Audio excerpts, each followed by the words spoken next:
Hey everybody, you are here to watch the Canary Cry News Talk live stream. Welcome to everybody.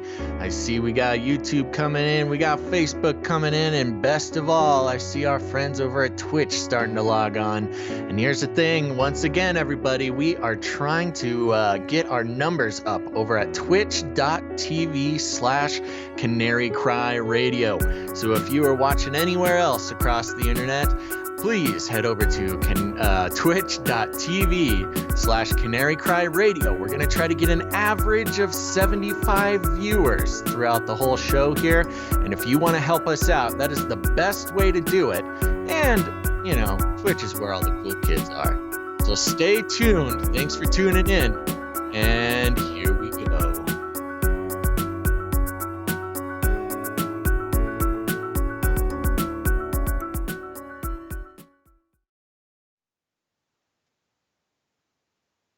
And we're live. The world is getting crazier. People are acting more and more insane. The end of the world is tomorrow. Tomorrow. There's only one thing to do when the world is falling apart. Listen to Basil and Gonz as they discuss this week's news and events through the lens of Bible prophecy. You are listening to Canary Cry News Talk. You're listening to Canary Cry News Talk. Today is May 8th, 2020, episode 195, and this week, Days of Noah and Bibi's Baby Microchips. And I'm your Bibi Baby Microchip, Basil. And this is Gonz. Not sure why you'd want to be Bibi's Baby Microchip, but we'll get into those stories. We're going live on Face Like the Sun YouTube. Basil trolling all those people that hate googly eyes. Canary Cry Radio, YouTube, D-Live actually the first person to actually jump on the stream. So that one viewer on D-Live, welcome. And of course, You're Twitch very special. And Facebook, which is a dying tech platform. Well, we got all sorts of fun people over on Facebook. We love all of our viewers across the internet. And thank you guys for tuning in. And again, as you heard in my pre-show announcement, we almost hit an average of 75 viewers over on Twitch.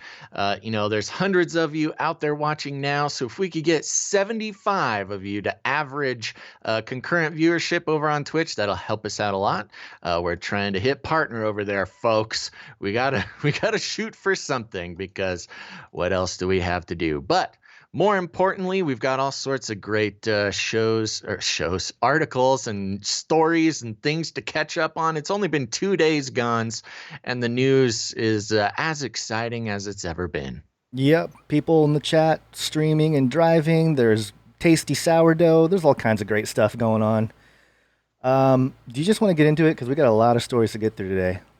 Well, I saw some announcements to yes. talk about at the beginning. Do you Sure, want to mention those? You know, people always call us shills, so I thought I'd go ahead and make a t-shirt. Shill for Christ. Shills for Christ, bro. Yep, so if you want to get your Shill for Christ t-shirt, you can go to the Face Like the Sun Teespring store, and it'll be there. Cool. Yep. Also, just an announcement here, because I found this interesting. It just came across my desk here. But there is a survivorship ritual abuse online conference that's happening next week, May 15th through the 17th. And it just talks about, ritual abuse, satanic ritual abuse, mind control stuff. And I just thought I'd throw this out there because I know some people have suffered from that. And I know people have dealt with that kind of thing. There are people out there who have dealt with that kind of thing or know someone that has. So it might be something interesting. I don't know all the people, the doctors here that are listed. I didn't do too much digging, but I saw this, and I saw that there was a connection to a list of, satanic ritual abuse type of information. So just thought I'd throw that out there. And also wanted to... this is a giant picture of Ravi Zacharias. But basically, he's going through a little... he's been going through chemotherapy. If you guys don't know who Ravi Zacharias is, he's a Christian apologist. He's probably one of the best out there in terms of defending the faith. Not everybody agrees with his views on everything in terms of it within the church, but he's one of those bold guys that just tears down a lot of atheist arguments and stuff. So pray for him, because I think it says here, I don't have my Facebook anymore, so it's prompting me to log in, but I shall not. But I think he's got a tumor or something that is pretty on his sacrum, and the chemotherapy is not helping.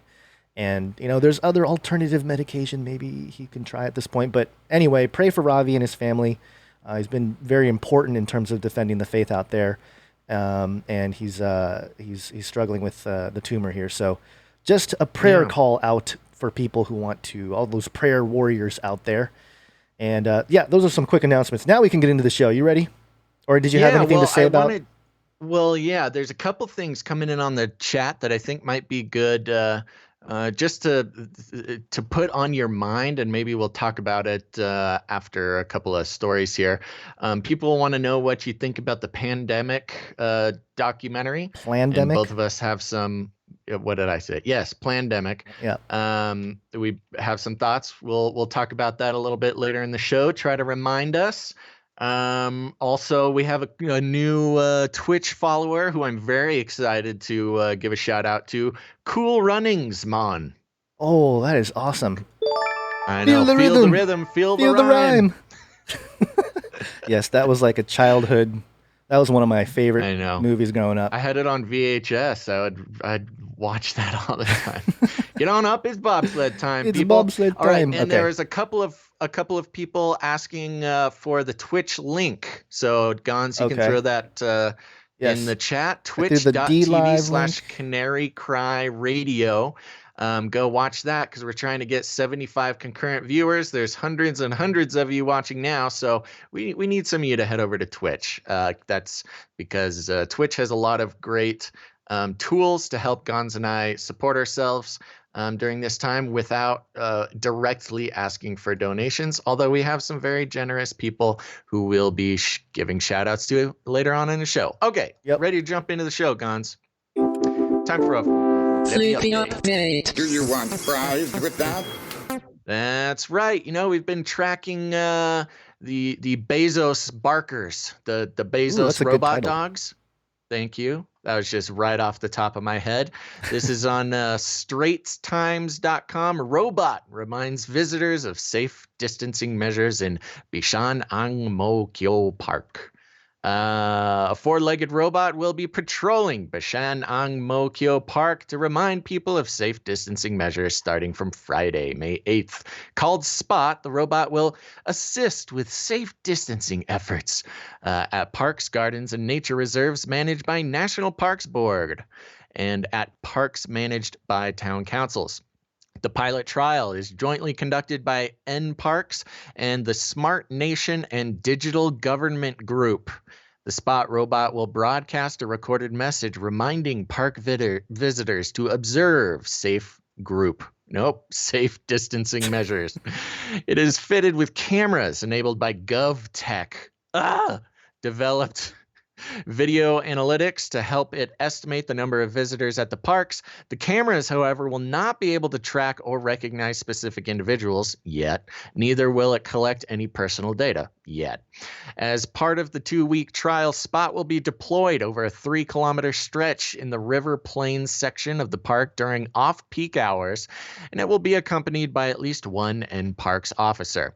If the trial proves successful, NParks will consider deploying Spot for safe distancing efforts at Bishan Ang Mo Kyo Park in the morning and during evening peak hours. NParks is also looking into deploying the robot at other parks, such as Jurong Lake Gardens. Originally developed by American company Boston Dynamics, the four-legged robot is able to navigate obstacles more effectively compared to wheeled robots, making it suitable for different terrains, etc., etc. So there you go.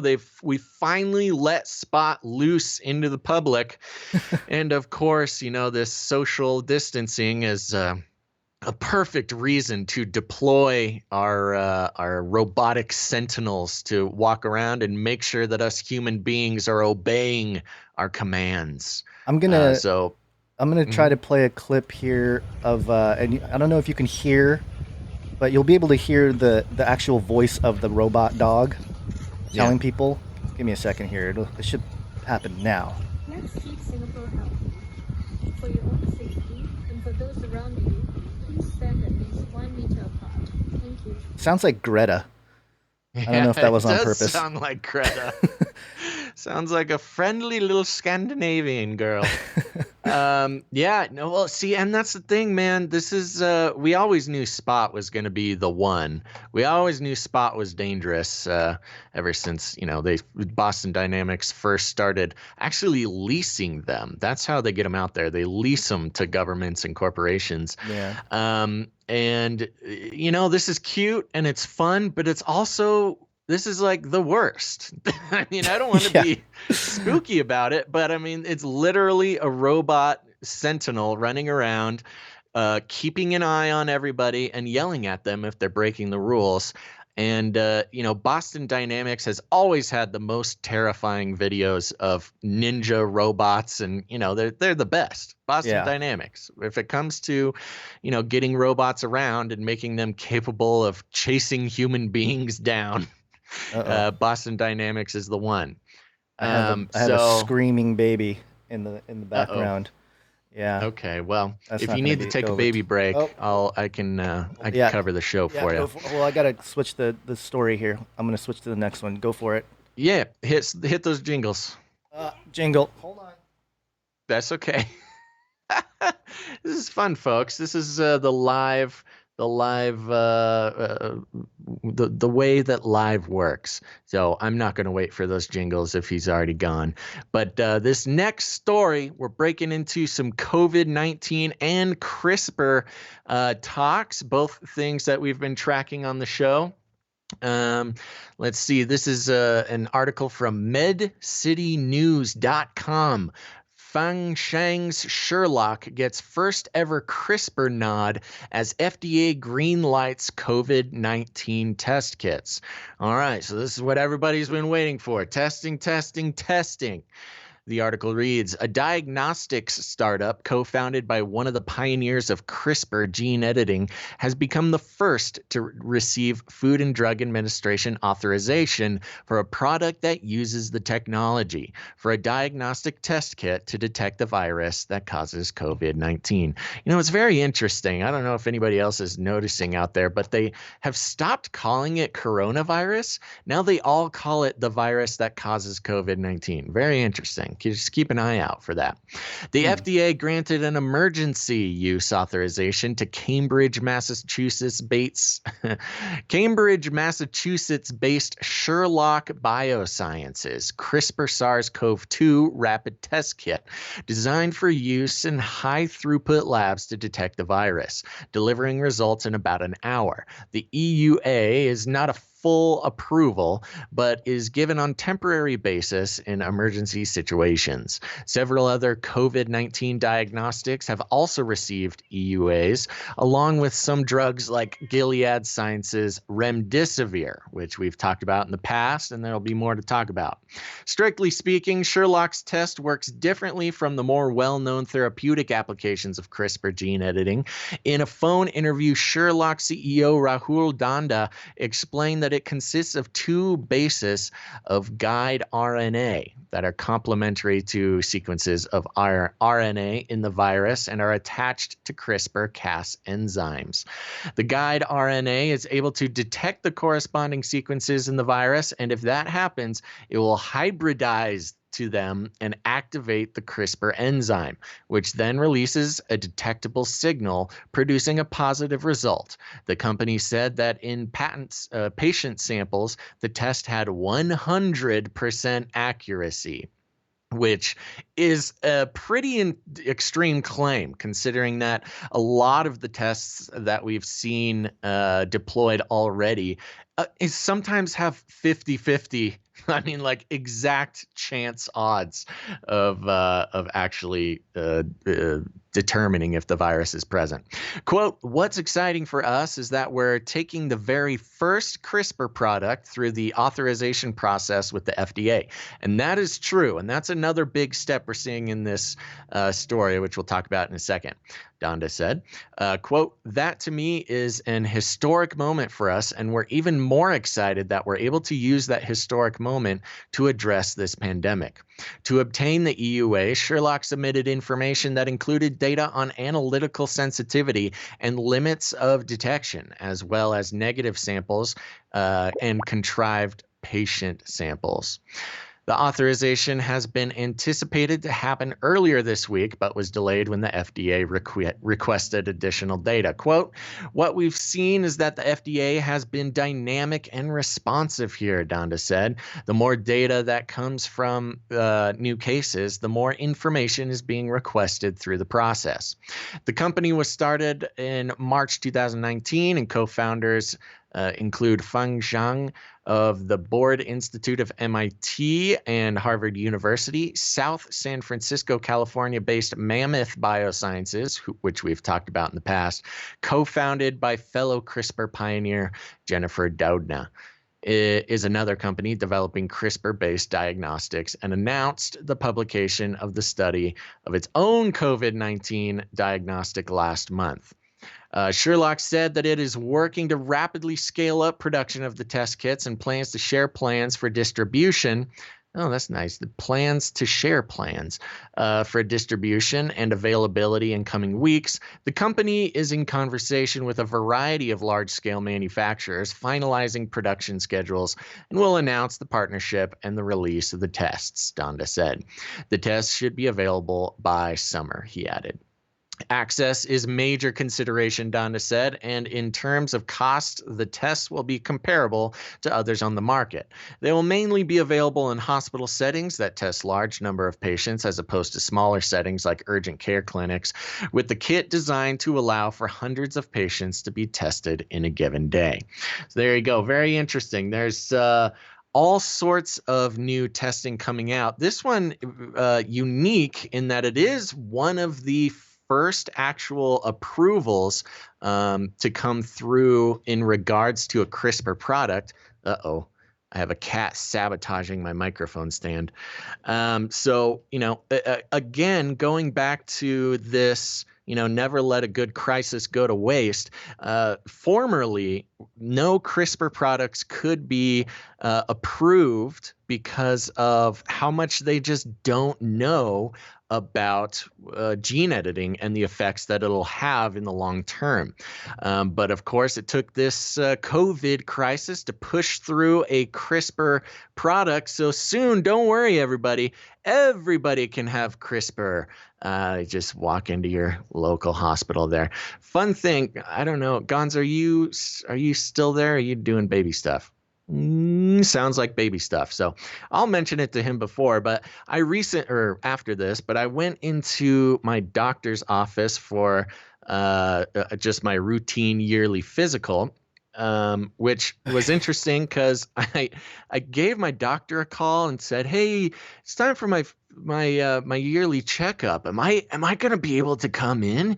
Is it like, are you all locked down because you're, helping fix COVID people? And they're like, let's see if we can find you a time slot here.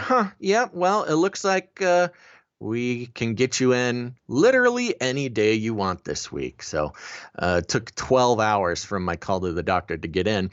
And I got my physical, and she just happened to be like, hey, so do you want an antibody test, a COVID antibody test?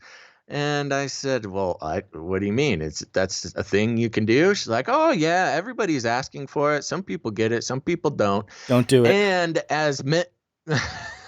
there he is. They're going to swab you. And I said on a show a few shows ago that I would be excited to get the antibody test, which some people thought that meant I was admitting to being the Antichrist. But the reason I want to get my antibody kit is because if I have the antibodies, then I don't need the vaccine. But so I don't know. I have a slip. I have a lab slip that I can bring to a lab and get an antibody test if I want. Cool. Sorry about that. I had to that's okay. Occupy the child here. But we'll play the jingle. It's all good. COVID.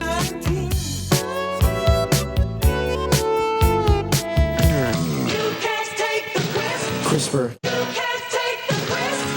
Cas9. Cas9. You got through the story, That's right. I got through the story. Don't you worry. But yeah, Okay. so interesting thing, Gons. This being the first, it was an emergency push through for CRISPR through the FDA, and it's actually the first CRISPR-based thing approved by the FDA. At least Right. that's what this article says here. Yeah, it's crazy. And why don't we have just a short back and forth, because somebody in the chat says, well, I lost it. Oh, I'm not really sure what y'all's issue is against CRISPR. It could cure cancer and save a lot of people. Thank you for the question, Syrian Soper. But the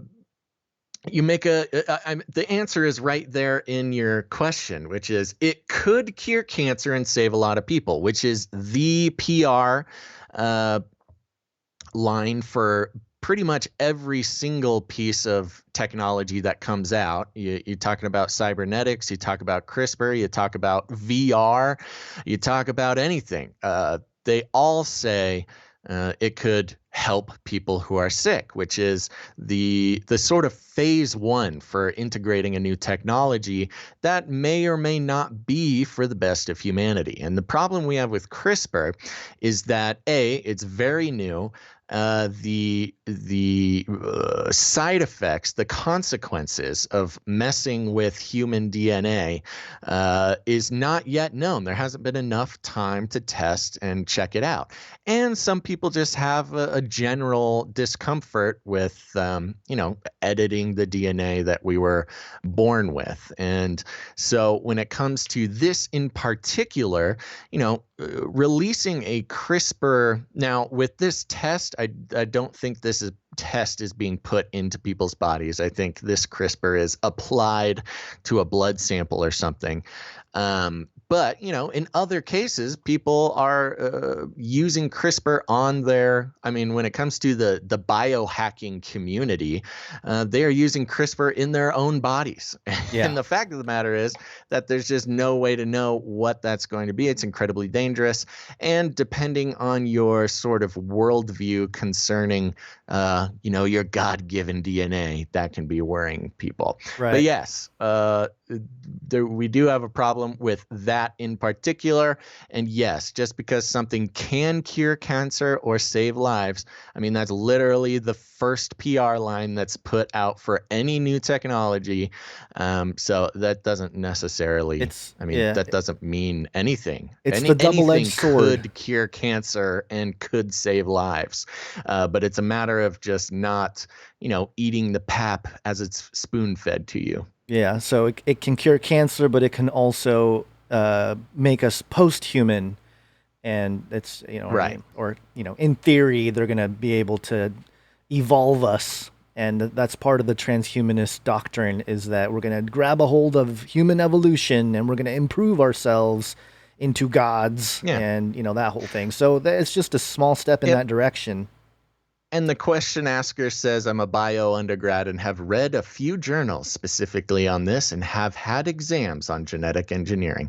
Well, you're on your way there, Syrian Soper. There's a lot of stuff to look into. Well, that's a good point, though. Yes, people have the best intentions. But I think it's a good. I think it's important that. to actually, like, people like that. I think it's important that, especially like believers are in that field, because you can be a voice. You can actually be an ethical voice that, like, hey, if you see something where it's like, it's kind of starting to sound a little Genesis 6-y or whatever, you can actually step in and say, you don't think it's a good idea, or maybe you do. I don't know. But in terms of actually, believers in that field, I think it's a good thing. I think we need more of that, because obviously the kits are out there and people are doing crazy things with it already. And, the consequences, like you said, we don't know. We just don't know, other than mythology. It's like the only place we really see any kind of genetic tampering, so to speak. So sure. it's just keeping track of it, and obviously with great power comes great responsibility. And if question asker is a bioengineering student, of course they're gonna have the potential to improve humanity drilled into their heads and save lives and cancer victims. And that's great. But also, consider taking, another view at things and see what the potential problems could be. So thank you for the question. All right, Guns, you want to hit another article? Let's do it. Did you ever have the feeling that you were being watched? This is WashingtonExaminer.com. Law professor for speech control. And it says here, quote, in the great debate over freedom versus control of the global network, China was largely correct and the U.S. was wrong. So write Jack Goldsmith and Andrew Keen Woods, law professors at Harvard and the University of Arizona in the Atlantic. And they seem to mind, as their next sentence indicates, quote, significant monitoring and speech control are inevitable components of a mature and flourishing internet, and governments must play a large role in these practices to ensure that the internet is compatible with a society's norms and values. Oh my gosh. So much for the First Amendment. This is a nightmare. Hey, as Vox's Ezra Klein might say, that was written in the 18th century, and it's the 21st century now. So private firms such as Google and Facebook are censoring the internet in line with government policy, elite preferences, or international organizations. YouTube now pulls and refuses to permit videos based on recommendations by the World Health Organization. And that sentence is kind of weird. The organization, which early on parroted the implausible suggestion by China's regime that there was no human-to-human coronavirus infection. For those who find this alarming, they should remember that this is not the first time in history that a new communications medium threatened existing orders and thus became subject to what Goldsmith and Woods approvingly called speech control. Consider the printing press. We've kind of gone over some of those ideas before. Before Gutenberg constructed his contraption in Mainz, books were scarce, products of hundreds of hours of skilled labor, as pricey as jewels and as useful as everyday life. Gutenberg's innovation helped launch the 16th century Protestant Reformation and the 17th century Scientific Revolution. Again, that whole Protestant Reformation reference coming up over and over and over again. Yeah, that has been coming up quite a bit. That is interesting. Very interesting. Hold on, I'm sorry. The chat is stuck. And in mainstream, all these mainstream outlets trying to reference the Protestant Reformation. Yeah, it's probably in the memo. Governments tried to limit the number of printing presses, but were undercut by the multilingual presses in the Dutch Republic and after Parliament allowed the Licensing Act to lapse in England. Printed pamphlets distributed anonymously in the newfangled coffee houses were a key communication medium in Britain's glorious revolution of 1688 to 1689. Anonymous pamphlets, as historian Bernard Bailyn definitively documented, sparked the American Revolution as well. Adoption of the First Amendment shows the founders' opposition to free control or speech control. That attitude has been tested. Censorship has been accepted in wartime, though not so much recently. Elites have deplored the emergence of widely available new media, the penny newspaper in the 1830s, movies and newsreels in the 1910s, tabloid newspaper and radio in the 1920s, and television in the 1940s. In the 1990s, as Goldsmith and Woods notes, Congress opted for an open internet, freeing websites from liability from content posted by others. The hope was that internet propagated free speech would erode tyrannies like China's, just as Pax Americana materials had helped erode Soviet satellite tyrannies in Eastern Europe in the 1980s. Now, Goldsmith and Woods argue, things are different. China has gotten so good at limiting the internet that our freedoms are obsolete. What? They cite two wake-up calls, Edward Snowden's 2013 revelations of government and tech platforms' collection of private data and Russia's interference in the 2016 election. Whoa, those two things in the same... So many things. Yeah, Real so many quick, things. All right, let's pause. Before I forget here, I was looking into some history, listening to some history podcasts, and kind of meandering around the Kennedy situation. And it is well-known, documented historical fact that Russians did things to get Kennedy elected. Apparently, the KGB was put on alert in the KGB agents that were stationed in America to actively look for opportunities and to gently propagandize towards getting Kennedy elected. And it worked. So people talking about how Russians, mingling, messing around with our elections. That's been happening since Kennedy, and probably before that. Kennedy being a Democrat, by the way. Yeah, I'm pretty sure Just every big nation has meddled in some way, one way or That's another. what we do. That's what everybody does. Yeah. Everybody messes with everybody's Well, I elections. mean, Anyways, I just wanted to bring that up. I had heard, or I had encountered the documentation of Russians helping Kennedy get elected. yeah, It and was very the United interesting. States intelligence agencies have most definitely meddled with many elections in foreign nations. As I don't have the clip on me, but you know that famous clip that we like about with the guy when he was asked, he was a former, I think he was former CIA or was on Fox News and was asked, "We don't mess with elections now, do we? Other countries' elections?" And he was like, "Yeah, num num num num num num, Yum, yum, yum, yum, num yum, num yum, num num yum. num." That was All very right, so classic moment.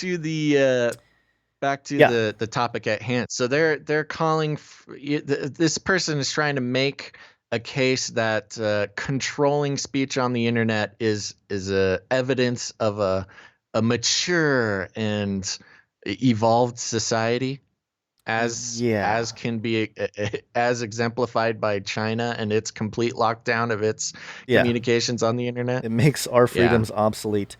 But this is Snowden horrifying. Snowden revealed eavesdropping, not speech control, and since the Mueller investigation found no Russian collusion with the Trump campaign, it's clear the Russian foray were very small potatoes. Much less formidable than, to take just one example, British and Russian use of 1940s pre-internet media to elect or defeat President Franklin Roosevelt in 1940. What really seems to bother Goldsmith and Woods is the dissemination of false information and the questioning of government actions about the COVID-19 pandemic. But, as Atlantic science reporter Ed Yong writes, we are dealing with, quote, a pandemic characterized by extreme uncertainty. We don't know exactly how it spreads, how many have been infected, and what percentage of those have died. We do know that the WHO, the World Health Organization, upon which YouTube relies on, got things quite wrong, as, for example, whether the virus was transmitted human to human. We know the expert epidemiologists' models turned out to be wildly misleading.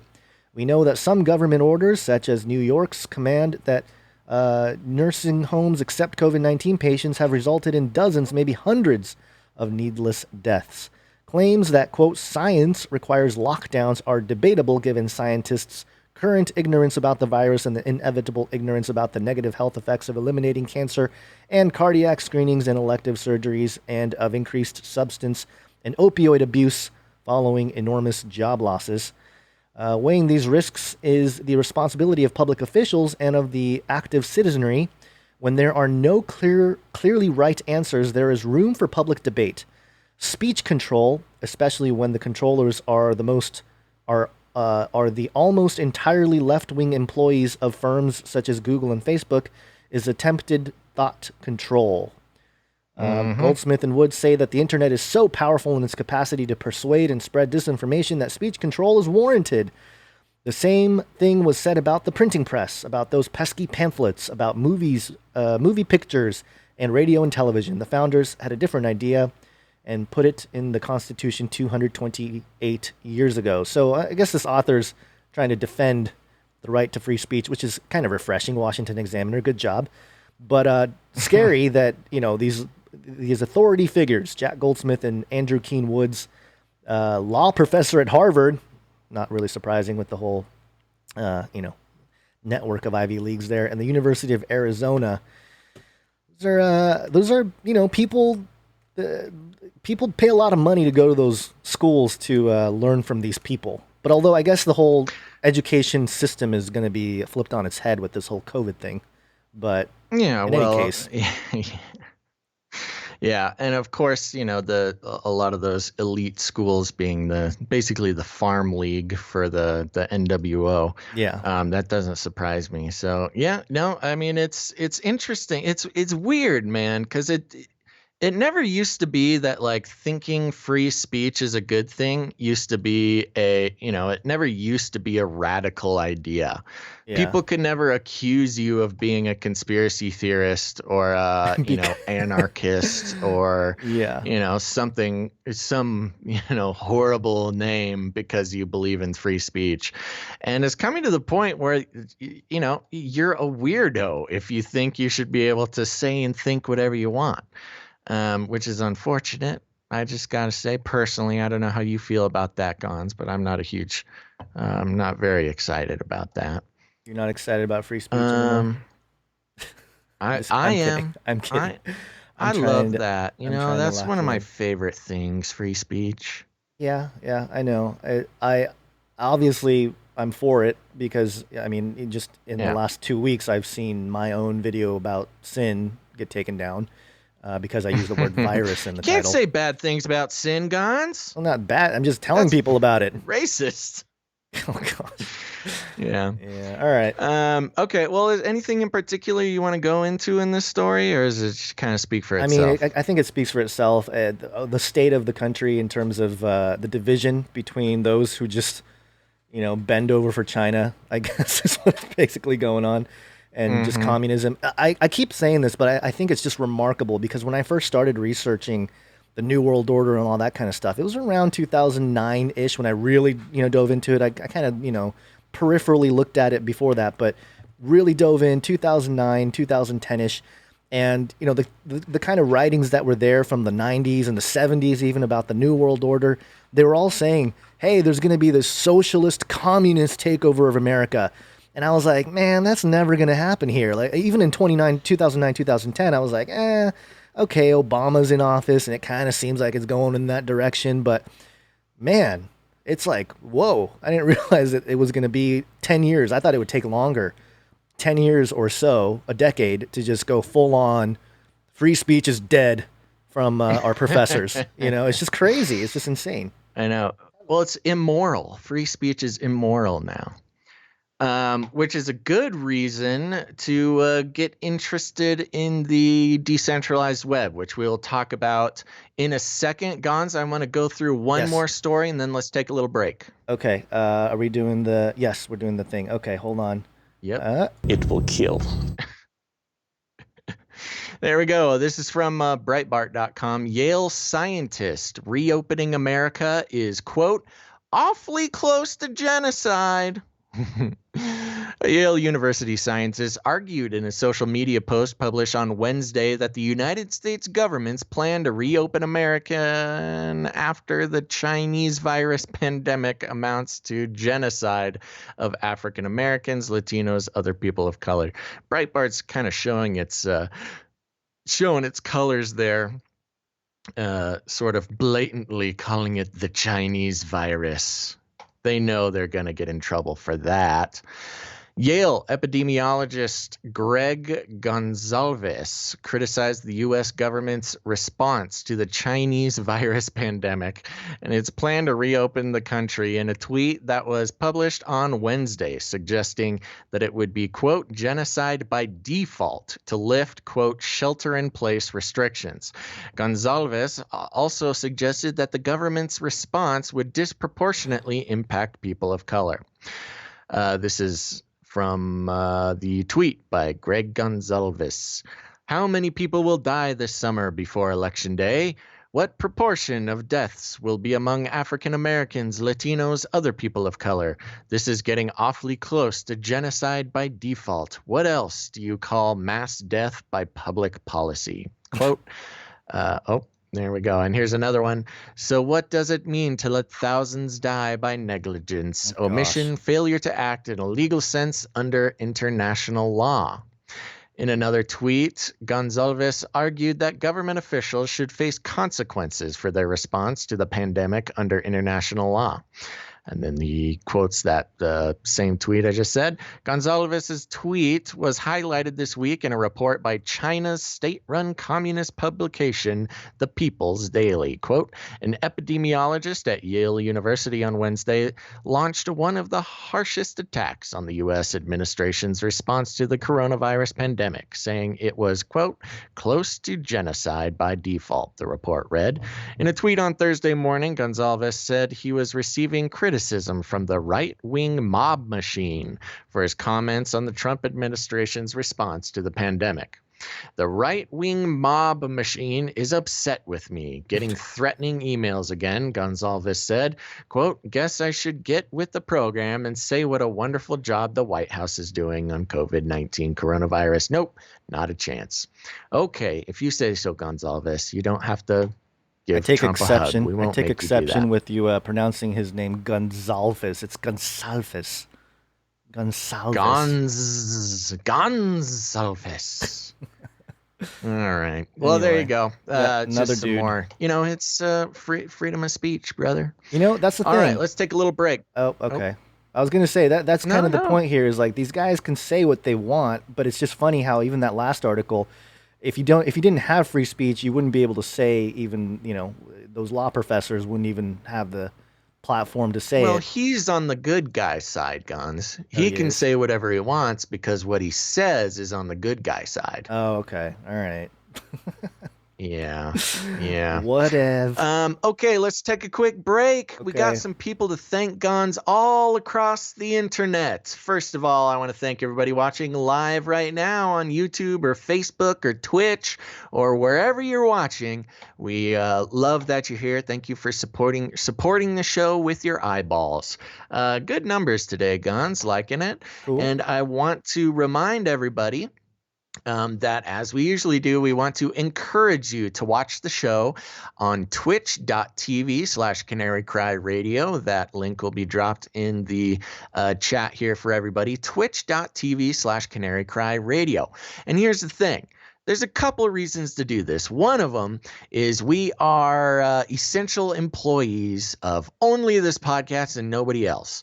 So we got to do what we got to do to support ourselves during this time. And Twitch has a bunch of great tools that eventually will help us do that. But in order to do that, we got to hit some goals on the platform so they know we're worth letting into the club. So we're trying to get 75 concurrent viewers. That's an average of 75 viewers through the whole broadcast, which is a little tougher than it sounds. We'll occasionally hit 75, but our average last episode was 73. So we got to keep building that, folks. So if you're not doing it yet, go to twitch.tv/Canary Cry Radio. And another good reason to do that is because, you made your YouTube account years ago and you didn't really think about your username. Maybe you just put in your real name and you kind of regret that, whatever the case may be. Twitch, you got to make a new account and follow. And this is your chance. It's your chance to make a better username. And boy, Guns, do we have some good usernames coming in. Looking forward to I want to thank some people. You ready, Guns? You ready? Vitamin Kina. Thank you, Vitamin Kina. We got Busboy32. K4 Christ 77. Thank you, K4 Christ. Mongoose Mojo coming in hot. Charm01. Charmo. Thank you for being here. Oh man, I'm getting old, Guns. Hold on, I gotta bring this closer to me in virtual space so I can read this. There we go. This is hard to read. Ting Niliche, 1983. Ting Niliche. We got some Fletcher 153. Stin Simplo Team, 1972. All right. Okay, thank you. We got a fun one here. Maybe the winner of the day. Baby Yoda drinking soda. I like that one. Thank you, Baby Yoda drinking soda. I saw you in the chat a little while ago. Skyflower 627. Oh, here's a good one, Gons. Oh my Gons. Ooh. I feel special. Yeah, it's fun. For the Remnant. For the Remnant. Let's see. Someone should Total stream that. Wrong Think. Total Wrong Think. Compiler Face. Compiler Face? Jang Dangler. And of course, we've mentioned before, Cool Runnings, man. Yeah. The Thundering Scott. All right, I think we're coming to the end of the little thing here. We got Jacob Ladder. Ooh, Jacob Ladder. Okay. Yeah, we'll give a shout out. We'll give some more shout outs later on in the show. But thank you guys for following on the Twitchers. And I don't know actually, if, there was one. I was going to say, I don't know if Susan. Yes? Oh, yeah. What? Susan Wojcicki. I don't know if she's logged on. Also, I haven't seen Bill Gates official tune in today. And also, we're missing the real Pope Francis. So yeah, our whole crew of official. I was gonna say Susan Wojcicki, the real Susan Wojcicki, the one that runs YouTube, did an interview just recently for YouTube, and I just thought it was funny how the quality for the CEO of YouTube, like the quality of the video was really bad, and just I would expect more from the one, the person that's supposed to be running the whole YouTube thing. Of course, yeah. But, she needs to have Prime Video set up. Also, they haven't made it onto the list yet, but I saw a user named Basil made me sign up. So thank you very much for signing up. So there you go. And let's see, we have somebody to thank over on the Patreon. Just so everybody knows, we have a Patreon, patreon.com/CCNT for Canary Cry News Talk. We got a bunch of fun rewards over there and bonus episodes, all sorts of stuff. Good reasons to support the show over there.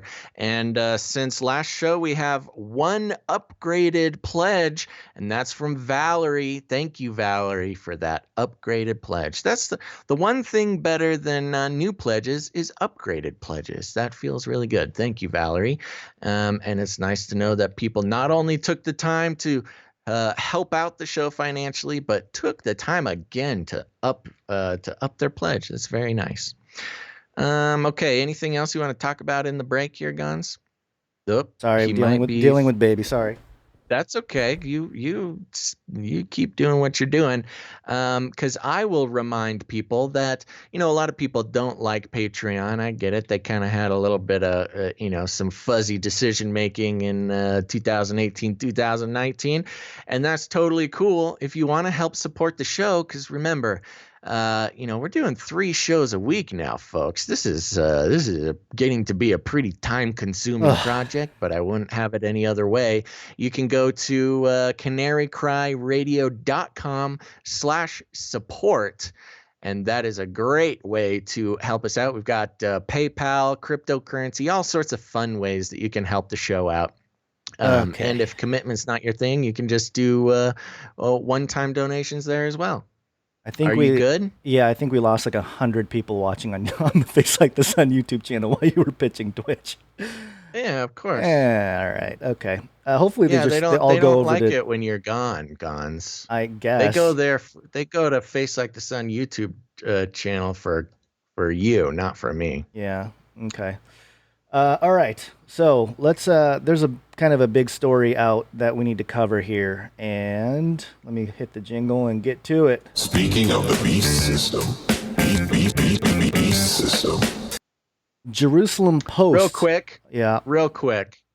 Somebody on the chat in Twitch, made a very long paragraph about, trying to make a point about how we're not talking about Jesus enough and questioning the reason why we do all of this. Obviously, it's not somebody who's spent much time with our work. Anybody who wants to question how any of this relates to the Christian worldview or Jesus or the Bible or anything like that, all you got to do is spend a little bit more than 10 minutes looking at our body of work, and all those questions will be answered. So thank you so much for the question, but obviously shows that you haven't spent too much time with our work, and that's totally fine. We invite you to do that. We've got hundreds of episodes that will answer your question about how any of this relates to Jesus. Yep. So go exploring. Yeah, that's a good point, because people comment and they don't realize that we've been podcasting together since 2012. And we literally have published, we've published, I think the number is over 450 individual episodes, some like between Canary Cry Radio, Canary Cry News Talk, Extended Reports, and Canary Cry Conversations. I mean, there's a lot of material out there that covers all that. Okay. And I'd say the same thing to you, JR. Go take a look at our body of work. This one, a very interesting story. Benjamin Netanyahu suggests microchipping kids slammed by experts. And this is kind of a big deal.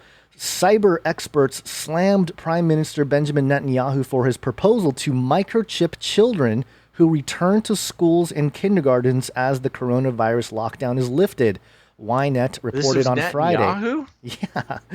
While speaking at a press conference on Monday, Netanyahu suggested the health ministry use new technology to help Israel adjust to its new routine as the state is lifting its coronavirus lockdown. Quote, "That is technology that has not been used before and is allowed under the legislation we shall enact," he clarified. Quote, "I spoke with our heads of technology in order to find measures Israel is good at, such as sensors. For instance, every person, every kid, I want it on kids first, would have a sensor that would sound an alarm when you get too close, like the ones on cars." We're just cars now to Netanyahu.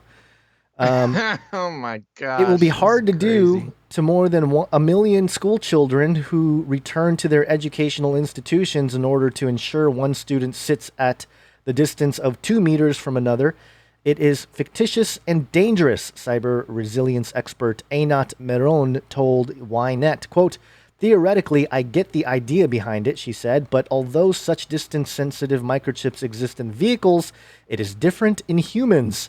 According to Meron, quote, "A beeping sound telling me I got too close to someone is not enough. Who says it will change anything? I would have gotten closer either way." That's true. Even if they have this like loud beeping sensor in everyone, it's just going to drive the teachers nuts.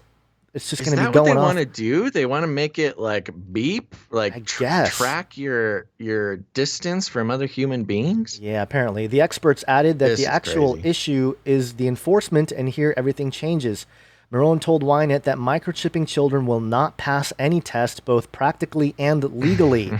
Similar to Meron's notion that notifying citizens on their distance will not affect their actions, many fear the state would make use of the information available from the sensors. Quote, "If the information with the kid's location is uploaded to the internet, a pedophile with some cyber knowledge may invade the system and stalk them." Oh, what happened to my page? Somebody doesn't like me reading it or something. Whoa, it like reloaded as I was reading. Where was I? If it's uploaded to the internet, a pedophile with some cyber knowledge may invade the system and stalk them outside their schools, follow them, and distribute the information on other platforms, Meron said. Can the state take responsibility for that? The Prime Minister's office responded to the report, telling Ynet Netanyahu's suggestion, quote, "is not to be implemented through databases, but through simple technology notifying the citizens about their distance.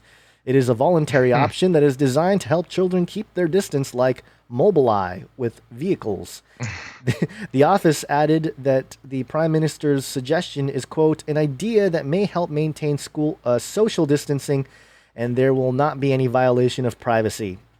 Yeah, that's the big concern here is privacy, not microchipping children.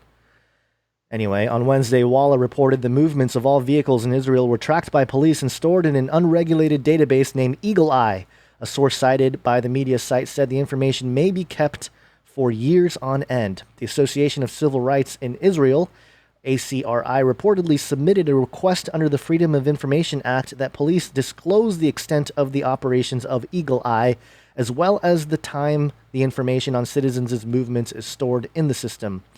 Israel police responded to ACRI saying the system's activity was not standardized internally despite several years of operations. Quote, either way, once finalized, the procedure will not be disclosed to the public, police added. In late March, Yediot Aharonot reported a classified Shin Bet, Israel's security agency, database stored information on all Israeli citizens and most Palestinians from the West Bank. The data tracked by the security agency included movements, phone calls, and text messages.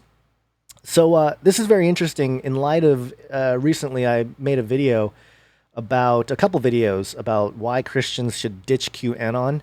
And part of the thing that I keep asking these QAnon folks is like, okay, great. I get the fact that we're trying to expose the whole pedo ring and the satanic elite and all this kind of stuff.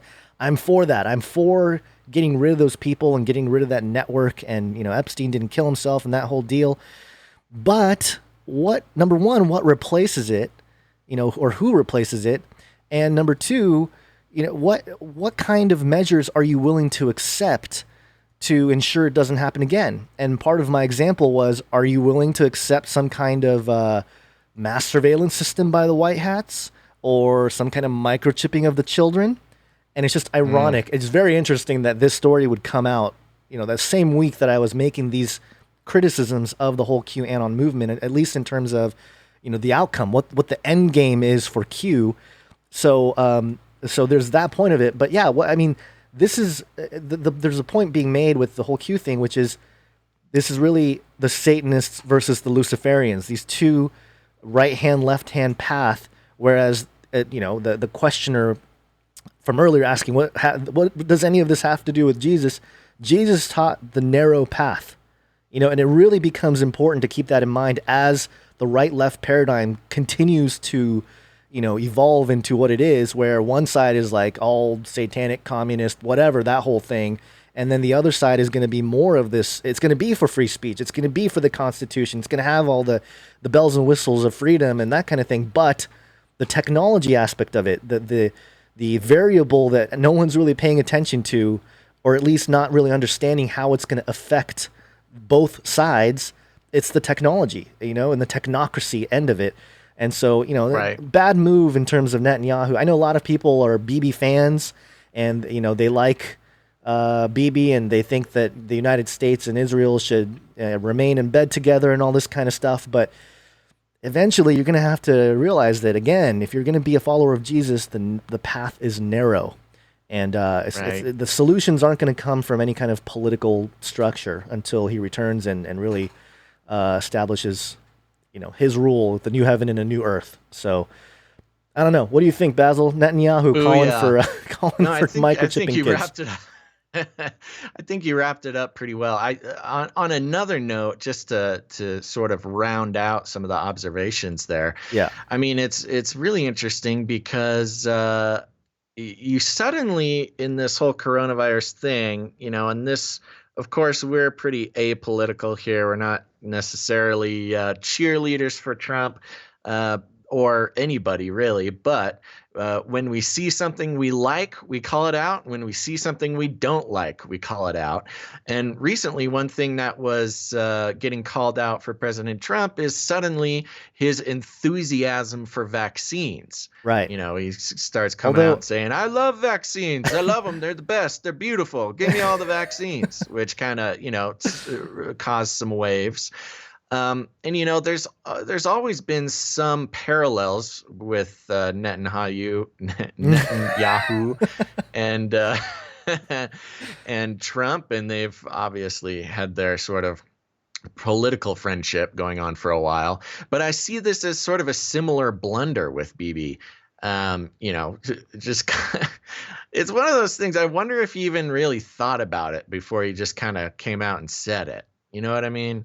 Because there's some things like that with Trump. You're like, oh, I think he's just kind of trying to fill up some airtime here and probably shouldn't have said that. But yeah, I can't imagine why anybody would think that suggesting microchipping all of our children, although I will say there's some particularly liberal people in America that would like to microchip our children as well. So I don't know. It's obviously a bad idea. I don't think it'll happen anytime soon. No.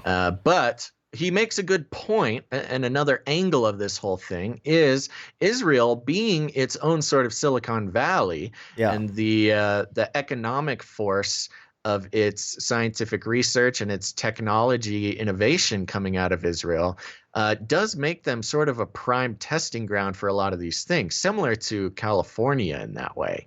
Yep. I think when it comes to microchipping children, maybe Israel, but it may just as easily be California that starts that trend. Oh, yikes. I don't know. There's a Yikers. Yeah, yikers. Oh, wow, lots of noise back here, but it's okay. I was recently telling someone on Twitter that there's actually a lot more conservatives in California than you'd think. You know, a lot of the whole liberal clusters are in LA and San Francisco, and there's a lot of farmland in between. In fact, if you drive between the two places, there's a whole section where you just smell cow. Cow poo-poo. California is a large and fascinating place. A big place. I want to give you a little update, Gons. We have a new Twitch follower named, we've made a call out that we wanted our elite friends to follow us. I think I know. Bezos #1, not the clone, has started following us. Thank All right, you. we got Bezos #1, Wojcicki, not the clone. The Pope. We got a good crew over there. This is fantastic. Pope Francis. We're still waiting for Elon, though. Oh, yeah. Someone's got to Elon it. Okay. Elon. You know what? There's actually a positive story here, or I guess positive from our perspective. And where's my jingle for this? I had it here somewhere. I'm trying. Oh my gosh. Oh my goodness. Where did it go? Hallelujah. There it is. Guns, you got to have those things on deck, man. I'm dealing with. You can't be waiting for these jingles. I know. I'm every sorry. Time. I'm sorry. I got distracted by the peoples. Okay, go for it. All this right. is you. So we're from Medium.com right now, titled "Why We're No Longer Pursuing the Quayside Project and What's Next for Sidewalk Labs." This is from Dr. L. Doctoroff. Fake name. No, Daniel L. Doctoroff. Dr. Doctoroff. And for those who may remember, Quayside Project, well, we'll get into it here.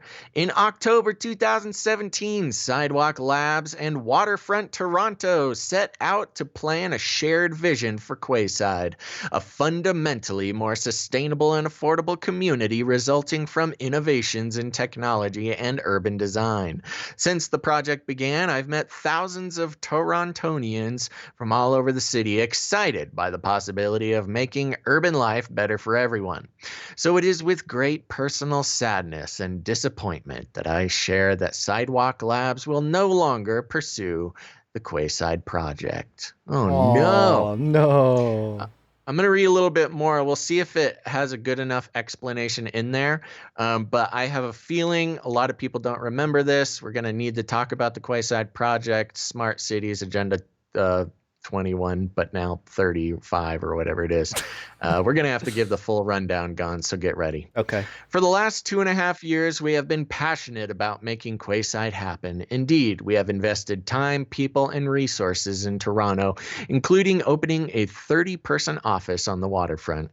But as unprecedented economic uncertainty has set in around the world, and in the Toronto real estate market, it has become too difficult to make the 12-acre project financially viable without sacrificing core parts of the plan we had developed together with Waterfront Toronto to build a truly inclusive, sustainable community.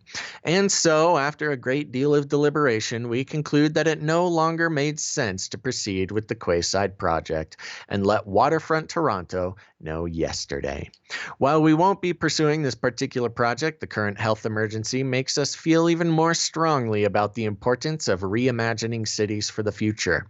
I believe that the ideas we have developed over the last 2.5 years will represent a meaningful contribution to the work of tackling big urban problems, particularly in the areas of affordability and sustainability. This is a vital societal endeavor, and Sidewalk Labs will continue our work to contribute to it. On those fronts, we've already started innovative companies addressing urban mobility, next generation infrastructure, and community-based healthcare, and invested, okay, blah, blah, blah. I think they just kind of give themselves a bunch of pats on the back. Yep. Let's see if there is anything else.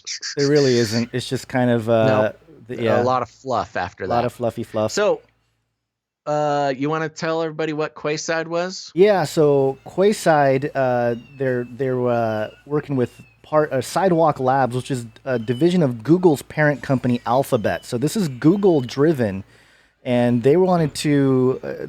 I think Toronto here was going to be one of the first big time smart cities, funded by Google or sponsored by Google and overwatched by the Alphabet agency, which is the company that basically runs Google. So we were kind of like, oh no, Toronto, they're going to be taken over by the techno elite or whatever. But hey, silver lining with the whole COVID thing, no more. Yeah. But you know what? It doesn't really matter because the next story we have here sort of negates the whole thing. Which are you got any more to say about this one? Well, yeah, I wanted to let people know because a lot of people didn't know what this exactly was, and somebody here is claiming to be from Toronto, says that whole Google project has been halted because it set off many alarms here in Toronto with privacy groups, especially the Cambridge Analytica expose. There you go. Yeah, yeah. So the smart city, I mean, we reported on it when they were coming out with it, and using the most advanced technological things available, including tracking everybody who is in there, and RFID. Walking by a lamppost, the lamppost knows who you are and knows how bright to get because it just dials into your own personal. And they're going to do basically a whole small section of Toronto as sort of the test, the test place for all this super smart city, sustainable Agenda 21 type of. There's going to be a prototype of sort of the dystopian/utopian city of the future.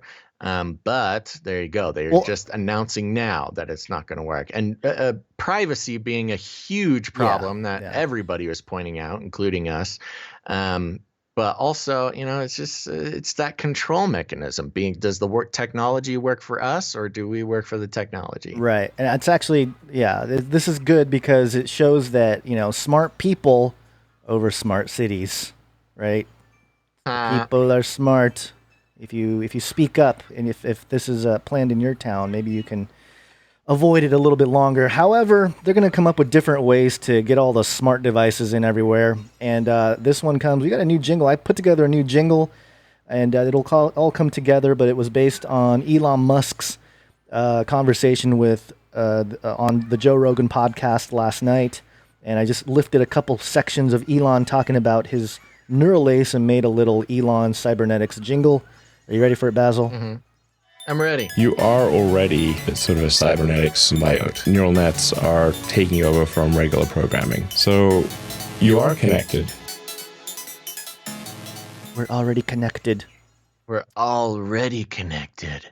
Oh, no. TechnologyNetworks.com. Watching how the brain plans movement could help develop mind-controlled smart homes. Yay. So no smart cities. Hey, you guys are concerned about privacy. How about just a smart home where you can mind control everything in your house? And it says here, walking across the room to switch on a light, such a simple everyday activity involves enormously complex computations by the brain as it requires interpretation of the scene, control of the gait, and planning upcoming movements, such as the arm movement to the light switch. Neuroscientists at the German Primate Center, DPZ, Leibniz Institute for Primate Research, have now investigated in which brain areas the movements are coded. I find it interesting that they use the word coded for reaching distant targets that require both arm and walking movements, and how the movements are planned in the brain before execution. For this purpose, they have created a novel experimental environment, the Reach Cage. They made a cage. Oh no! First results. That sounds terrifying. Yeah, first results with rhesus monkeys show that distant movement targets, which the animals have to walk to, are encoded in the same areas of the brain as close targets, even before the animal starts walking. They keep mentioning this, our brain stuff as just code, which is, again, it's sort of dehumanizing if you ask me. This means that movement goals near and far from the body can be obtained from the same brain areas, no matter if the goals require walking or not. These findings could be harnessed to develop brain-machine interfaces that control smart homes. Yay! And kind of goes into a little bit more of the technology and what they did with the rhesus monkeys and how they basically are trying to figure out how to predict, because as an athlete, I remember vividly, like in my mind, thinking, okay, what movements, what angles I have to move with my body, and being very strategic about that before you actually make those movements. And I think they're trying to measure that in monkeys, and they're saying, hey, we can do that now with the people to make your home smarter. So you don't have to flick that light switch to turn on the light, because, I mean, who's going to have all that energy to do that, Who's got the time, man? Who's got the time and the energy to flip on light switch? Might as well jack in your brain so you can do it from there. So I won't read the rest of this. Oh, I got a little quote down here highlighted. The results show that motor planning areas of the brain process information about the goal of specific movements, even if the goal is at the other end of the room and a whole body movement is first required to get there. Okay. Alexander Gale, head of the Sensorometer Group, adds, quote, such knowledge is not only important to understand the deficits of patients who have difficulty in planning and coordinating actions, the new insights also might turn out particularly useful when developing brain-computer interfaces for controlling smart homes, for which goals such as doors, windows, or lights are distributed throughout a complex environment. I got a question, Basil.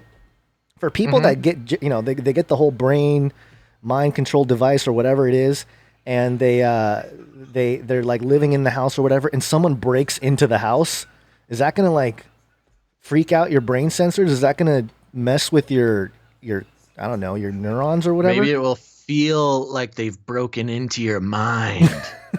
Your mind is your home now. Their little signal will be traveling around your mind sensors. Yeah. But anyway. Well, this is interesting. The most interesting thing I find about this is that how close it's coming. I mean, Elon started to talk about it, this being a reality in 5 years or something. Or, I mean, 5 to 10 years.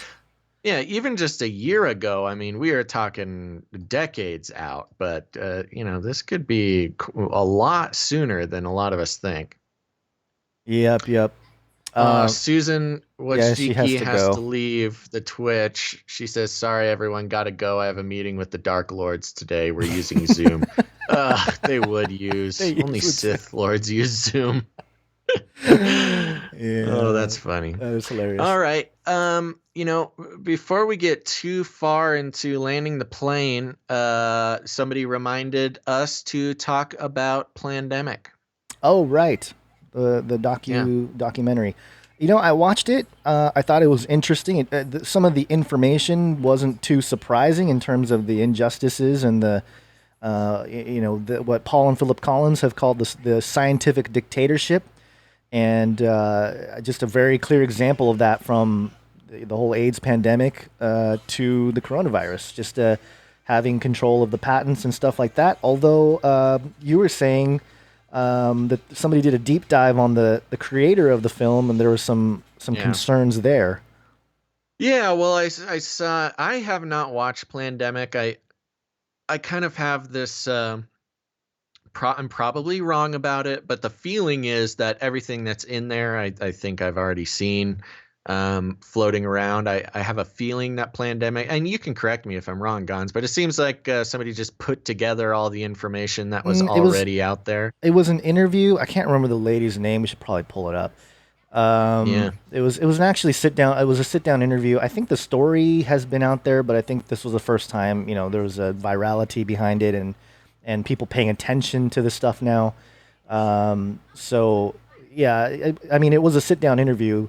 A lot of the information, I don't think it didn't feel new to me, but I didn't think anyone really specifically had put it together the way they had in the film. Although, again, I don't know. I haven't dug too deep. I just watched it, or actually, I was listening to most of it. I wasn't watching most of it.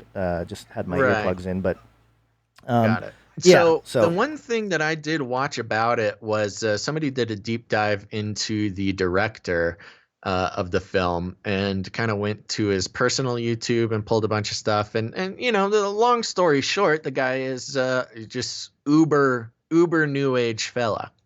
So he's like, the aliens are going to save us, that whole deal.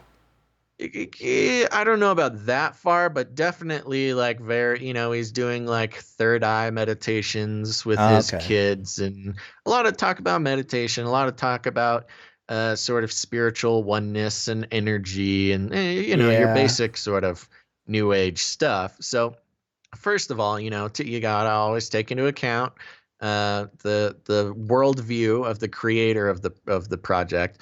Now, I am starting to get a little suspicious, Gons, in general, about these documentaries that are coming out and exploding and being referenced in mainstream news cycles, and just everything about it. I'm starting to become very suspicious of how a lot of these documentaries are making it out there, and the amount of people and attention they're able to grab, as well as mainstream airtime. I don't know about this, man. Well, it's interesting because one of the things I pointed out with my criticisms of QAnon was just that there's this new age. It really appeals to the new age crowd, and there's a bunch of new agers that are really into the QAnon stuff, and part of what that seems to bring out, especially right now, is politicizing the new agers and creating that divide and conquer method where interesting. You have like, we're banning David Icke. David Icke being Chris White has this documentary called David Icke Debunked from 2009 or 2010 maybe. And he talks about when David Icke claimed he was the son of God, and he had some energy burst in his body, and he felt connected to the universe and all that kind of stuff. So he gets banned. So now he's this. People are saying, and look, I don't think anybody should be banned, right? But at the same time, the systematic banning of certain people, especially that have a very new age perspective, is very fascinating, because it's definitely creating that division of like, oh, you're going to ban us? Well, that must be the truth, when the people behind all that they're all new agers. They're all like, the light, we will be enlightened, we will ascend and become gods ourselves. It's a very as a Christian, again, the whole, I just keep bringing it back to the narrow path. It's like we got to stay really focused, because it's starting to get really crazy with the division with the left-right paradigm, the Democrat-Republican divide, and now it's starting to reveal itself to be more of like a Satanist Luciferian divide. And so we just got to keep, stay sober-minded and keep an eye on this stuff. And I think you're right. These documentaries, it comes out at a very convenient time, and a lot of it is and the systematic banning also seems to create that momentum of, oh, that must be true. They're banning it, it must be true. And certainly there may be some truthful aspects to it, but again, I got a couple of comments. One of them is, you're talking about the politicization of the new age, and I think on sort of a ground level, politics play, I think much like what happened to the Christian, quote, voting bloc in the 50s. Before the 50s or so, Christians weren't considered a single political voting bloc. They were actually sort of transitioned into a voting bloc as far as politicians and campaigners are concerned. I think what we might be seeing is the activation of new agers into their own voting bloc. Interesting. And let's just pretend for a second. Let's just play a mind game. What if these and I don't know, I'm not going to put them on the same level, but Plandemic being one of them, and Out of the Shadows Is it Out of being another Shadows one. or Out of Darkness? I can't. I think I said it wrong in an email I recently Out of sent. Shadows, Out of the Shadows. Shadows, something like that. Somebody in the chat will tell us. But both of those documentaries, came out hard swinging, getting tons of views, 10 million views, and in then disappearing and being re-uploaded and all this sorts of stuff, and then making their way into mainstream news reports. Right. And I don't know, man. That's just very. I can't even really make a solid claim on this, but it seems like there's someone powerful behind those things, getting them out there. Now, I'm not saying just because they're popular, they're controlled opposition, but if there was some sort of controlled opposition, that would be an interesting way to go about it. Yeah. But then, going back to Plandemic specifically, activating New Agers as their own, a cohesive, comprehensive voting bloc for the purposes of, an election year. Hello. And Plandemic, exactly. if it's able to get enough attention from, the comprehensive New Age voting bloc, might actually be a way to sway voting. I mean, I can only see it going in Trump's favor in that way. I don't see how that would, pull thing towards the Democrat side. Yeah. It's that whole rat poison analogy, right? Like 99% is regular food and 1% actual poison. Interesting. Yeah, it's the very same sort of interesting. thing. Okay, we got a couple more here, and I guess it relates. Yeah. To, I want to mention, just address something in the chat real quick. Okay. Chris Eichenlob over on Twitch says, I seem to have lost my subscription. Can I no longer subscribe to this channel? Chris, we are not yet approved for subscriptions. So go ahead and follow the channel. And once we hit our goals, we'll be able to do subscriptions to the channel. So thank you very much for asking, and everybody else should get excited about that as well. Yeah, I didn't even know that. That's a very interesting. Twitch is just too twitchy for me. I start twitching when I think it's got a whole lot of fun tools, and one of them is subscriptions, and I'm excited for when we get to that point, but we need more people to watch on the Twitch to unlock it for us. Yep. Okay, this one, I think you can take this one here. But as the days of Noah were, so shall also the coming of the Son of Man be. Yeah. My man Elon, do you have a 4 Horsemen jingle? Why don't you search for that for a second? The 4 Horsemen of the Technopolis. Anytime you see the 4 Horsemen, it's something special. Wow. On it. That was the fastest jingle you've done all show. I know. Had to make Very up for walking impressive. away earlier. And we you know what we didn't do? I mean, we talked about it, you and I, quite a bit, but we did not mention Elon's new baby. Oh, that's right. On the last show. Yeah. He clarified it at the beginning of the podcast last night or yesterday. Everybody's heard. Everybody knows Elon had his baby with Grimes, and I was thinking, oh wow, Elon finally had a baby. That's crazy. This is Elon's 7th child. Yeah. So he has, the seven heads or the 7 horns. You know what he said risen. too? He mentioned in the podcast. He said, well, first off, he clarified the name X Ash Archangel, but also he said that he appreciated this one more because he's older. And I thought, if I was one of your kids and I was listening to that, I'd be like, "What? You didn't appreciate me earlier in your life, or what?" Anyway, just thought it was interesting. He did clarify it is X Ash Archangel. I think so, yeah. He said that Grimes came up with most of it, and he came up with the A12 to reference Archangel. So that's his contribution to the name. Yeah. Good for you, Elon. Okay. All right, I saw somewhere else. I can't remember if it was him tweeting or somebody else tweeting, but we won't be laughing so much at X Ash Archangel so much when he's the Emperor of Mars. Oh when he grows gosh. up. Oh boy. Yeah. Oh, speaking of which, here we go. RT.com. Elon Musk may have chosen a bizarre cyborg-like name for his newborn child. Just try pronouncing X, Ash Archangel. But the billionaire entrepreneur says spoken language itself may soon become obsolete with the rise of new brain tech. Appearing on another episode of the Joe Rogan Experience on Thursday, the UFC commentator / podcast host congratulated Musk on the birth of his sixth son. Okay, maybe it was, sixth son. I'm pretty sure he has 7 kids, so maybe one's a daughter.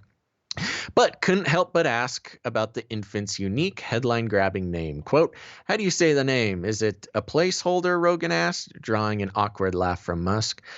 Well, first of all, my partner is the one that mostly came up with the name. She's great at names, Musk said, adding, it's just X, the letter X, and then A-E is pronounced Ash, and A12 is my contribution, which he says stands for Archangel 12.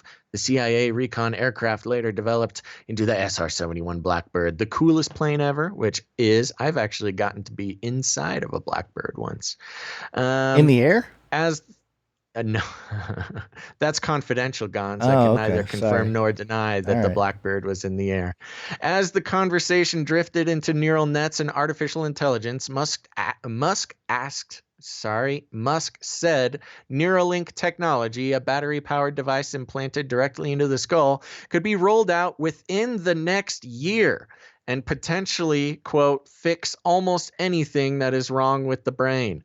Eventually, in addition to curing disorders like epilepsy, he said language itself could be made obsolete thanks to the new tech and perhaps unpronounceable baby names along with it. Elon, let's see, that's an ad. Here we go. Quote, you would be able to communicate very quickly and with far more precision. I'm not sure what would happen to language, he said, explaining that human beings are, quote, already partly a cyborg or an AI symbiote whose hardware is merely in need of an upgrade.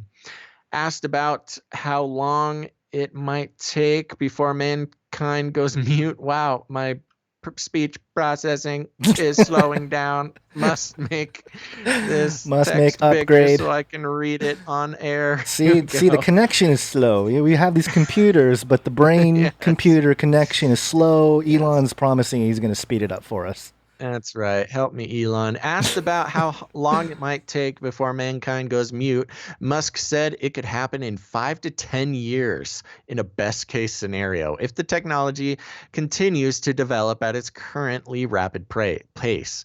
Of course, even in the entrepreneur's brave new world, he said some might still choose to speak for, quote, sentimental reasons, even when mouth noises are but a primitive vestige of the past. Gons, what is it going to mean for podcasting when we're just gonna language doesn't mean anything? I'm obviously already having some trouble here.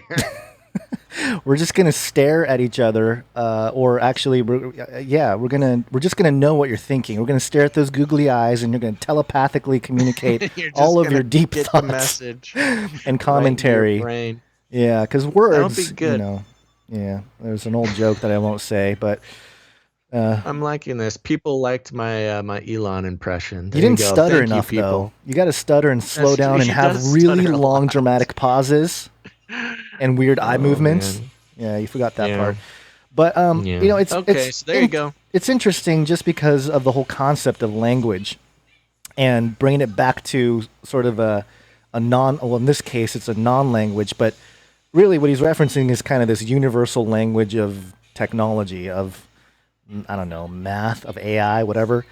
But it's fascinating to look at because, the jingle here was as it were in the days of Noah. And we know that Noah lived 350 years after the flood. And so it's suggested that he was alive during the Tower of Babel. And, you look at the Tower of Babel, there's Genesis 11, that first verse. Now the whole world had one language and one form of speech. And, of course, they weren't telepathically communicating at that time. But it's just interesting that singular language, because he goes on, if you watch the interview with Joe Rogan, he goes on to talk about how, you can basically flip different languages and if you want to talk in one language, you can. You'll just download it. All these fantastical dreams of his. It really comes down to having that mathematics, ones and zeros, become that single language for the world. And I don't know. Yeah, he may not ever achieve it. I'm gonna have to see. At least he didn't make any any kind of bets or any kind of promises if it doesn't happen. Like he'll eat his belt or something. But no, he's not afraid of just making wild claims and then seeing what happens. I mean, I wonder, like Trump in that way. I wonder what he thinks of his new child X. Is he probably thinks for sure he's like my kid X. He's going to be linked up to the neural lace by the time he's 10 or 12 or something. I mean, it's just a weird. Oh, probably before that. He's a good guinea pig. Yeah, and interestingly, something I found out. Something that I realized when I was I made a little video about the name, just right after the whole thing came out, and there's the X, which some people have suggested that X represents the mark of the beast, and in the occult it represents transformation and change, and the AE symbol, I think it's called the ash. People call it ash. Ash. The AE also can mean after effect. And so you have the mark, or you have the transformation, and then the after effect, which is the archangel. So it's like a whole equation there in the name of the baby. It's a whole thing. It's a whole thing. Yeah, a little chin scratcher. But just very, very bizarre. What are you going to do? Yeah. What are you going to do, man? Keep an eye on Elon. Keep an eye on Elon. Elon has not followed us on Twitch yet. I'm still waiting for him. So Elon, if you're out there, now's the time. Head over to twitch.tv/Canary Cry Radio. Follow us, buddy. Oh, and by the way, just to mention, just to connect it back to the whole New Age thing that we were talking about before, Elon was pretty critical of the World Health Organization and just the way things were handled by the mainstream media and all that kind of stuff, showing that he's kind of being propped up as a leader of that other side. He's like the new hip billionaire leader because you got your Bezos that owns Washington Post, and you're sort of more legacy technocrat billionaires like Bill Gates, obviously in with the WHO and the whole regime there. But Elon's got this new thing going, and I think that again it all appeals to the New Agers. His car company Tesla will appeal to the New Ager who knows about the Tesla research, and obviously Trump can play very much into that, having his uncle be the first person to look at the Tesla papers after the intel agencies confiscated all that research. Right. So a lot of things to connect there. Very fascinating rabbit trails to go down if you haven't before. But to wrap it up here, we do have a Nephilim update. Anything else on Elon, Basil? Nope, that's all my Elon news for the day. Okay, this one's gonna get kind of icky. We used to have in our extended reports, we used to have like icky updates. And this is kind of an icky update, but also it's a Nephilim update. Nephilim update. Nephilim update. Nephilim update. Welcome to Chinese News. Ooh, double. That's mags.com, your source of true information. From sightings to alien sex, a brief history of UFOs in China. UFOs in China. Like that. What do you mean like that? What are you talking about? Come on. Get it over with. Let's go. Okay, I'm gonna try to get through this. At 9 p.m. on August 20th, 2011, dozens of air crews flying over Shanghai saw a colossal glowing sphere hanging above the sky and pulsating. Many people speculate that it was a bubble formed by the diffused remnants of rocket fuel outside the atmosphere, says Wu Jialu, director of Shanghai UFO Research Center. But we don't think so. UFO phenomenon is nothing new in China. As early as November 3rd, 1071, the great poet Su Dongpo documented seeing a UFO while staying overnight in Jingshan Temple in Zhenjiang, Jiangsu province. Some 800 years later, painter Wu Yuru produced the first illustrated account of a UFO incident in China.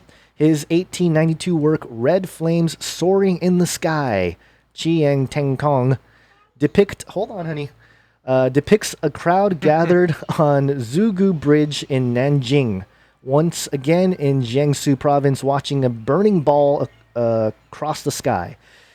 The work has become a precious historical document for UFO researchers. And here it is. You can, well, at least if you're watching, you can see the image here. It's basically a bunch of Chinese people on a bridge and a big ball in the sky. Shanghai has also experienced plenty of documented UFO incidents. At 8 p.m. on August 27th, 1987, a radiant rotating flying object was witnessed. On the afternoon of October 3rd, 1990, a UFO flying slowly across West Shanghai was videoed by a teacher in Putuo district. Its shape resembled the letter U. At 6 p.m. on March 18, 1991, a crew of Flight 3665 from Shanghai to Jinan saw a spheroidal UFO disassembled into a sphere and cylinders, then reassembled, its color turning from red to black. Conversations between the crew and control center describing the process were all recorded. Then there are the incidents that Wu Jialu witnessed with his own eyes. And it goes over a few more incidents here and sightings. And there's a part here. I guess I don't have to necessarily go into all the details here, but there's let's see. I should have highlighted some stuff here because I'm losing my grapple of the article. But basically here, this guy found or met or claims he met. Let me do that. Wu says the most bizarre contact in China occurred in June 7th, 1994, when Meng Zhaoguao of Phoenix Mountain, Fujian province, met a female alien. First, there was electricity between them. Then things got amorous. Ooh. Quote, amorous. I was like, yeah, I think I'm saying that wrong. Amorous. Quote, according to Meng, the female alien looked like a white monster. She was very tall, about 2.5 meters, and wore tight clothes with only her big eyes and private parts exposed. She did something to him that felt like an electric shock, and he passed out. When he came round, he found several scars on his body. According to Wu, she had planted something mung bean-sized into his body. Things were about to get even stranger. Meng had sexual intercourse with the female alien. She suddenly fell down on him. He can hardly move. And his little area felt hot and ached. And the experience was more pleasurable than anything he had ever felt. Oh, I did highlight something. Not an experience we expect. Getting steamy at the end of the episode. I told you it was an icky update. Not an experience we expect he forgot in a hurry? I don't know why it's a question mark. The female alien has been on his mind ever since. 1 year later, he still had little desire to make love to his wife and was physically drained. Although the alien never returned, there seemed to be telepathy between her and Meng. The most common message she transmits to him is about environmental protection. I'll just end it there. Of course. But of course, environmental protection. So anyway, I know it's a kind of a weird one, but I had no idea that in China they had all these UFO sightings, and along with it, an encounter that resembles very much what we read in Genesis 6 with the sons of God and the daughters of men, but flipped. It's the other way. And so anyway, that's our Nephilim update.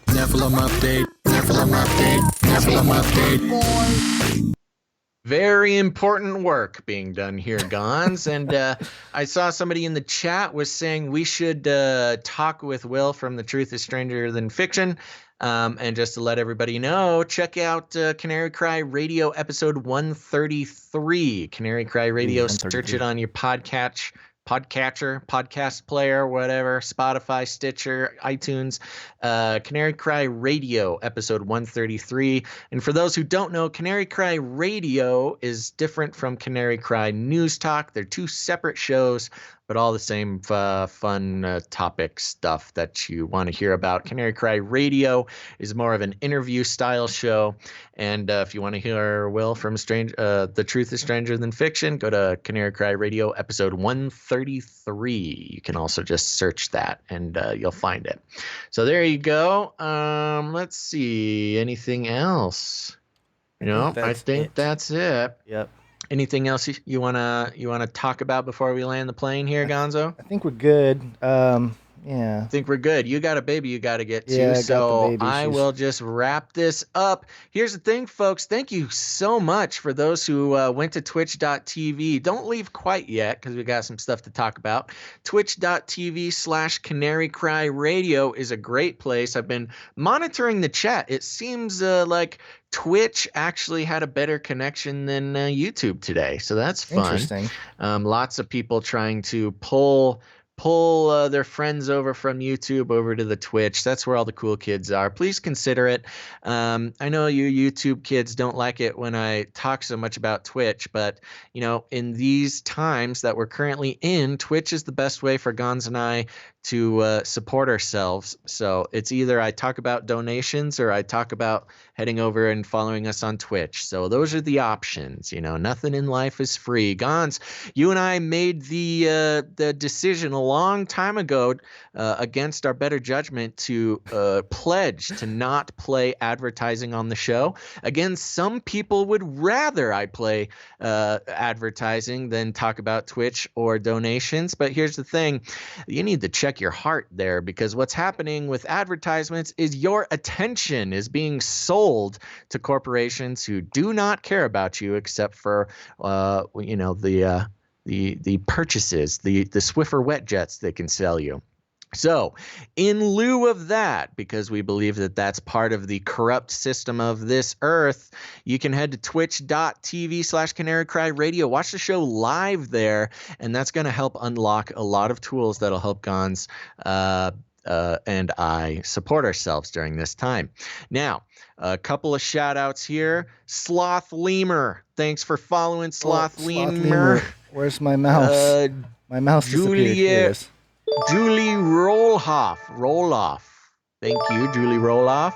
Richie and Dollar. Thanks, Richie and Dollar. Again, another thank you to Bezos #1, not the clone. Happy to have you. Let's see. Oh my gosh. VR world is going out of control right now.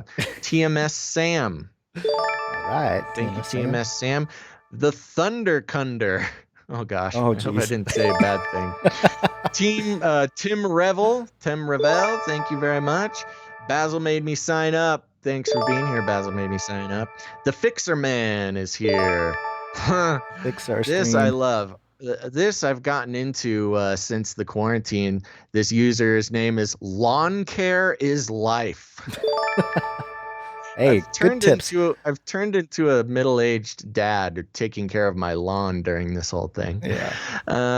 And those are our new followers over on Twitch. Thank you guys so very, very much. And remember, you can also help support Gons and I in these times by heading over to patreon.com/Canary Cry Radio. Nope, that's wrong. Well, you can go there too. Patreon.com/CCNT for Canary Cry News Talk. Gons, if you want to pull up those PayPal shout outs, we can do that real quick. But remember, we are entirely listener supported. We are your essential employees, and those who recognize that and want to keep the show going, you can go to patreon.com/CCNT to support. We've got a bunch of fun rewards there and bonus episodes. We also have bonus episodes and rewards separately at patreon.com/Canary Cry Radio. You can check both of those out. But, a lot of people don't like Patreon. We totally get that. It makes it easy for us, but they got in a little bit of hot water a little while back. So if you don't like Patreon, you can go to canarycryradio.com/support. You're asking me to do multiple things at once. canarycryradio.com/support. That's right. You can go there. You can sign up with PayPal. You can give a one-time donation if commitment is not your thing. And also, there's fun ways like cryptocurrency and things like that. And also, remember, here's the thing. We read about just how close we are to completely shutting down free speech on the internet, how the internet needs to conform to an evolved and mature society. And luckily for us, somebody is already on the job solving that problem for those who value free speech, there's something called the decentralized internet. And if you want to learn about the decentralized internet, Gon's created a great resource to learn about decentralization. And you can go to canarycryradio.com/crypto. canarycryradio.com/crypto. I recommend everybody go do that. It's a learning experience. You're going to get a lot of knowledge that you're going to be thankful that you got, and that I imagine not a lot of other people are trying to teach you. So go to canarycryradio.com/crypto. And I want to thank, we had another pledge come in during the show, Gons, on Patreon. All right. And I want to thank Jennifer B for coming in and pledging. Thanks, Jennifer. Thanks, Jennifer B. You are the best. Okay, anything else, Before we go on here, I do want to thank Luke Matt again. He sent in a couple super chats while we were we were going live. And he had a couple messages. First off, it said he said, to all those people who don't like the stream but like Gons, you can watch Gons' other 900 videos on his channel. Face like the sun. Yeah, that's true. I recently broke the 900 mark. And he sent another one. Has anyone heard about Pastor Greg Locke's Facebook post being taken down because he invited people to his church? I have not. I think I heard something about it, but it might have been through Luke Matt mentioning it before or something. Yeah, I'm not on Facebook. Don't know what's going on in that little world. It's interesting how even like Twitter too. Like if you get off the social media, it's like it's as if you don't know what's happening. But the people that think that the world is falling apart on those social media platforms, they got to realize it's just a social media platform. You know, it's just a fraction of reality that they're talking about. Just anybody on social media freaking out. Oh, right. Yeah. Yep. I hear you.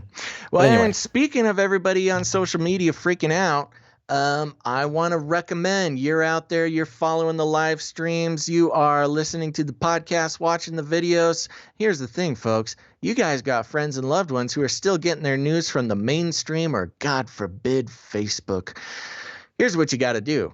Step 1, walk right up to them. Step 2, grab them by the cage. And step 3, you got to shake it. The end of the world occurred pretty much as we had predicted. I want to shake things up, stir up some controversy, rattle a few cages. Hey, stop that! You'll never silence me. I'm the last angry man, a crusader for the little guy. Leave the bird alone. Never. Rattle a few cages. Rattle a few cages. The human race will have every opportunity to improve. And if they don't? Ask Noah. That's right, folks.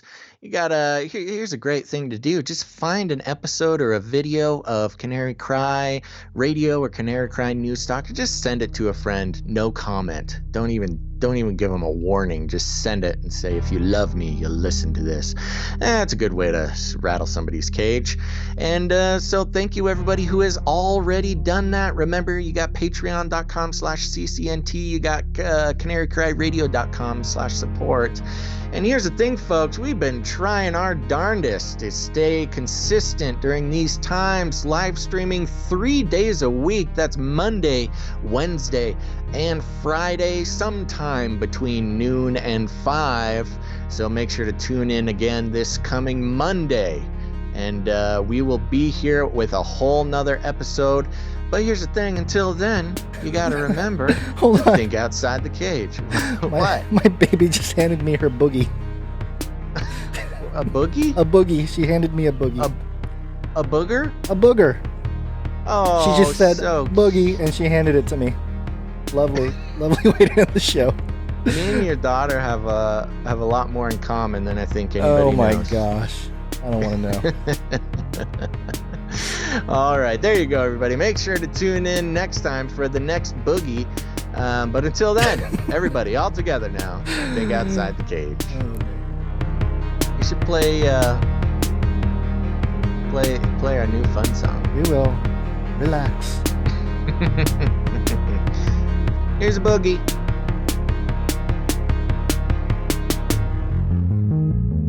I'll keep you warm and safe in my people's zoo. Can't deal with it right now, Basil.